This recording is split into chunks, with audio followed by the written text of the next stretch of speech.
Hello, my name is Jennifer Littlepage. Nice to meet you guys. I am excited about this opportunity about going back to Murray State. I graduated with my Bachelor in Finance in December of 2016. I currently work at Murray State in the Student Disability Services Center. I'm the Testing Center Supervisor. So I get to meet some incredible people each and every day and get to hear their stories and try to help them with any anxieties or struggles they may be having.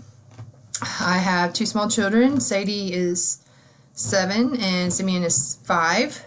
And my husband and I have been married for 10 years, and we got to celebrate our 10-year anniversary in Israel this past summer, so that was pretty exciting. Past work experiences, I have been a supervisor of a pharmacy and also had a role in restaurants. So higher ed is definitely a different atmosphere, but I love it. I love getting to know the students and getting to talk to other faculty members and just learning the whole sector. So I am excited about what the HDL program will bring, and I'm excited about this class and getting to know each one of you. See you soon.